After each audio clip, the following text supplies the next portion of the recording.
नमो भगवते वासुदेवाय। अनंत चतुर्दशी का त्योहार भाद्रपद माह के शुक्ल पक्ष की चतुर्दशी तिथि को मनाया जाता है। इसे अनंत चौदस भी कहते हैं। इस बार यह 17 सितंबर दिन मंगलवार को पड़ रहा है।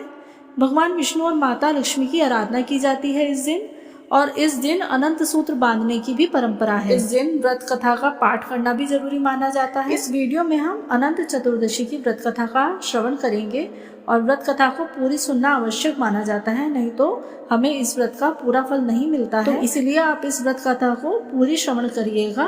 तो आइए अब हम सुनते हैं अनंत चतुर्दशी की व्रत कथा। शास्त्रों के अनुसार प्राचीन काल में सुमंत नाम का एक नेक तपस्वी ब्राह्मण हुआ करता था। उसकी पत्नी का नाम दीक्षा था। उसकी एक परम सुंदरी धर्मपरायण कन्या थी जिसका नाम सुशीला था। सुशीला जब बड़ी हुई तो उसकी माता दीक्षा की मृत्यु हो गई। पत्नी के मरने के बाद सुमंत ने कर्कशा नाम की स्त्री से दूसरा विवाह कर लिया।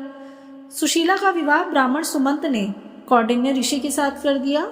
विदाई में कुछ देने की बात पर कर्कशा ने दामाद को कुछ ईंटें और पत्थरों के टुकड़े बांधकर दे दिए। कौंडिन्य ऋषि दुखी हो अपनी पत्नी को लेकर अपने आश्रम की ओर चल दिए, परंतु रास्ते में ही रात हो गई। वे नदी के तट पर संध्या करने लगे।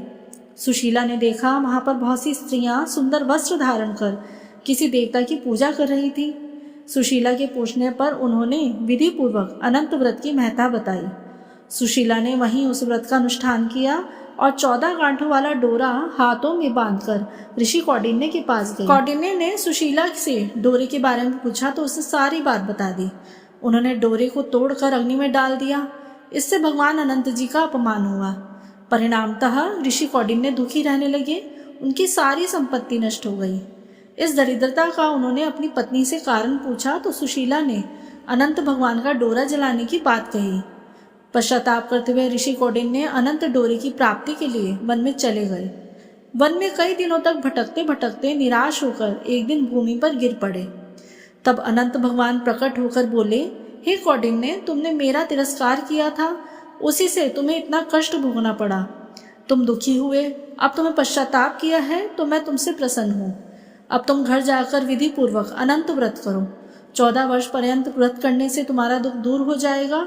तुम धन धान्य से संपन्न हो जाओगे। कौंडिन्य ने वैसा ही किया और उनके सारे कलेशों से मुक्ति मिल गई। श्री कृष्ण की आज्ञा से युधिष्ठिर ने भी अनंत भगवान का व्रत किया, जिसके प्रभाव से पांडव महाभारत के युद्ध में विजय हुए तथा चिरकाल तक राज्य करते रहे। भगवान विष्णु जी की आरती। ओम जय जगदीश हरे, स्वामी जय जगदीश हरे। भक्त जनों के संकट क्षण में दूर करे। ओम जय जगदीश हरे। जो ध्यावे फल पावे, दुख बिन से मन का। सुख संपत्ति घर आवे, कष्ट मिटे तन का। ओम जय जगदीश हरे। मात पिता तुम मेरे, शरण गहूँ मैं किसकी। तुम बिन और न दूजा, आस करूँ मैं जिसकी। ओम जय जगदीश हरे। तुम पूरन परमात्मा, तुम अंतर्यामी। पार ब्रह्म परमेश्वर, तुम सबके स्वामी। ओम जय जगदीश हरे। तुम करुणा के सागर, तुम पालन करता। मैं मूरख खल कामी, कृपा करो भरता। ओम जय जगदीश हरे। तुम हो एक अगोचर, सबके प्राणपति। किस विधि मिलूं दया मैं, तुमको मैं कुमति। ओम जय जगदीश हरे। दीन बंधु दुख हरता, ठाकुर तुम मेरे। अपने हाथ उठाओ, द्वार पड़ा मैं तेरे। ओम जय जगदीश हरे। विषय विकार मिटाओ, पाप हरो देवा।